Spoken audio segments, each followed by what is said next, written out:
सब मालेगांव से हमारे दोस्तों, हमारे भाइयों बहन, मैं आज यहाँ आने का कारण ऐसा है, मुझे स्वर्गीय शेख रशीद भाई के निधन की दुखद खबर मालूम हुई, लेकिन स्वर्गीय शेख रशीद भाई के मेरे बहुत अच्छे मित्र थे, क्योंकि हमने साथ साथ असेंबली के विधायक के नाते 10 साल काम भी किया है।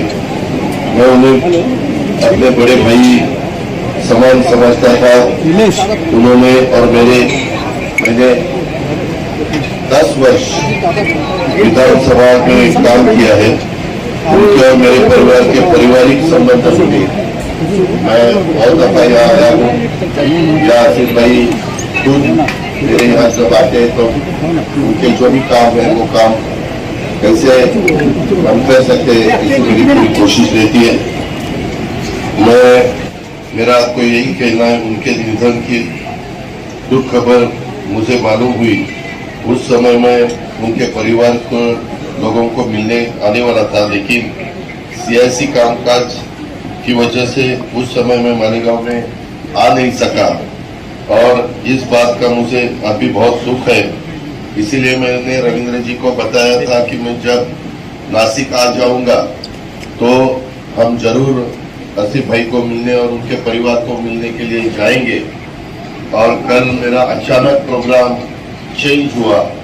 कल मुझे पूरा दिन कोल्हापुर में अलग अलग प्रोग्राम लेने पड़े। सुनील तटकरे जी, प्रफुल्ल भाई पटेल, ये सब नासिक से, शानवर से, मेरे ख्याल से मालेगांव से धुलिया चली गए। मेरा आज दुआ है कि अल्लाह उन्हें जन्नत नसीब करे और उनके परिवार को सब्र दे। इतना ही मैं कहूँगा। आज आने के बाद मैं पूरे परिवार को मिला, उनके साथ बात की, और फिर कुछ लोग मिलने के लिए आए थे। उन्होंने अभी अलग अलग उनके जो इशू है उसके बारे में मुझे निवेदन दिया है। मैं ट्यूसडे को ही ज्यादा करके बिजली के बारे में मैंने मीटिंग लगवाई। मैंने आसिफ भाई को रिक्वेस्ट की कि आप भी 1-2 लोगों को लेकर वहाँ आ जाना, क्योंकि कल मैं इसलकरंजी में सुबह था। इसलकरंजी के लोग भी मुझे मिलने के लिए आए थे। अपना यंत्रमाग हो या कोई भी टेक्सटाइल का काम हो जो ज्यादा से ज्यादा इसलकरंजी में चलता है, मालेगांव में चलता है, भिवंडी में चलता है, इसीलिए उनको मदद होनी चाहिए। ये मेरा येवला में भी मैं गया था, तब पैठनी वहाँ बहुत अच्छी तरह से सारी वहाँ तैयार की जाती है। तो येवला, मालेगांव, भिवंडी एंड इसलकरंजी, ऐसे हमारे लोगों को मदद होनी चाहिए। मैं डेप्यूटी चीफ मिनिस्टर के नाते सब में ध्यान देने वाला हूँ और उसमें से रास्ता निकालने वाला हूँ। बाकी के भी अलग अलग इशू है, टीचर्स लोगों के है या बाकी और भी उन्होंने अलग अलग, ये अभी नया बिल आ रहा है पार्लियामेंट में हमारी वक्फ बोर्ड की लैंड के बारे में, तो वो अभी जॉइंट सिलेक्शन कमेटी के सामने वो इशू जाने वाला है। उसमें अपोजिशन वाले, रूलिंग पार्टी वाले, राज्यसभा के, लोकसभा के सभी मेंबर इन्वॉल्व होंगे। मैं राष्ट्रवादी कांग्रेस पार्टी के प्रेसिडेंट के नाते इतना ही आपको कहूंगा, अगर वक्फ बोर्ड के वो बिल में कहीं अपने ऊपर अन्याय हो रहा है, ऐसा कुछ डाला होगा, तो हम उसमें से एनडीए के मेंबर के नाते मैं खुद उनके साथ बात करूंगा। नीतीश कुमार जी है, चंद्रबाबू नायडू है, चिराग पासवान है, खुद अपने महाराष्ट्र की चीफ मिनिस्टर एकनाथ जी शिंदे जी है।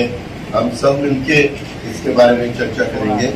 लेकिन जो भी काम महाराष्ट्र में या दिल्ली में हो रहा है केंद्र में, उसके बारे में कहीं किसी भी जमात के ऊपर अन्याय नहीं होना चाहिए।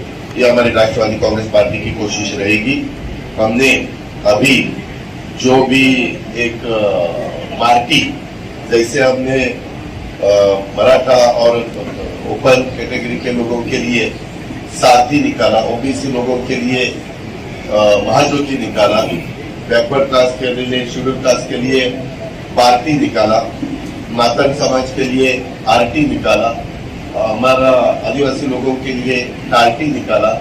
वैसे बहुत दिन खाली चर्चा ही होती थी कि माइनॉरिटी के लिए भी मार्टी निकालना चाहिए, और वही हमने मेरे ख्याल से 10-15 दिन पहले की कैबिनेट में डिसीजन लिया।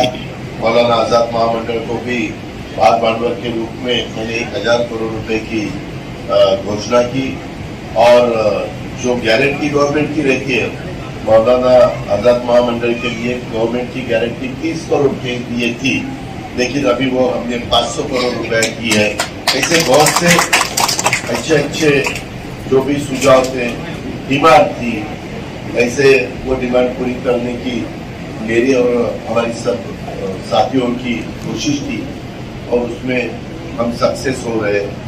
अभी भी कुछ इशू मुझे काम पे डाले हैं आसिफ भाई ने, उसके बारे में भी मैंने जल्द से जल्द, मैं अभी डिक्लेयर नहीं करूंगा, लेकिन आपको ही पता चलेगा कि ये राष्ट्रवादी कांग्रेस पार्टी ने ये भी काम किया है। ऐसे सेक्युलर विचारधारा लेके हम आगे जाना चाहते हैं, हम सबको मदद करना चाहते हैं। मैं खाली आपको मालूमात करके देता हूँ, कल मैं कोल्हापुर में था। कोल्हापुर में आप सबको पता है कि विशालगढ़ में नीचे एक ये है, क्या नाम है आपका, गजापुर या गजापुर, थैंक यू वेरी मच। गजापुर के निष्पाप लोगों के ऊपर अन्याय हुआ था। किसी के स्कूटर जला दी, किसी के कार कांच तोड़ दी, घर में नुकसान किया। वो पहले ये होने के बाद तुरंत मैं वहां गया, वो सब देखा, सबको सपोर्ट किया। सब हमारा एसपी थे, कलेक्टर थे, सीओ थे, सभी ऑफिसर्स लोग थे, और मैंने वो देखने के बाद जिनका नुकसान हुआ है उनका कुछ भी दोष नहीं था, वो सब निष्पाप लोग थे। फिर हमने तुरंत उनके हाथ में पर फैमिली 50-50 हजार रुपए दिया। फिर बाद में मेरी और मुस्लिम साहब की बात हुई, वो वहां के गार्डियन मिनिस्टर है, तो फिर राष्ट्रवादी कांग्रेस पार्टी की तरफ से सेकंड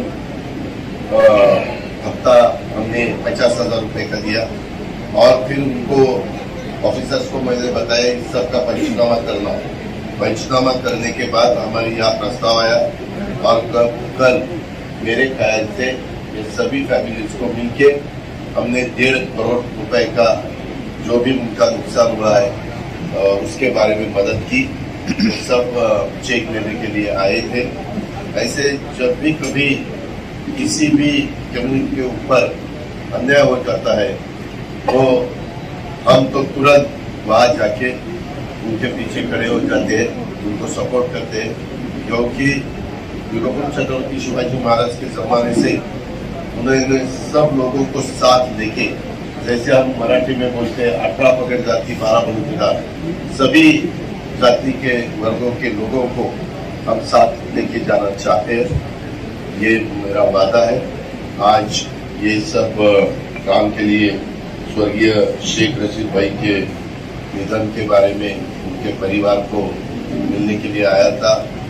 आप भी मिले, इसीलिए मैंने आपके सामने 2 बात रखने की कोशिश की।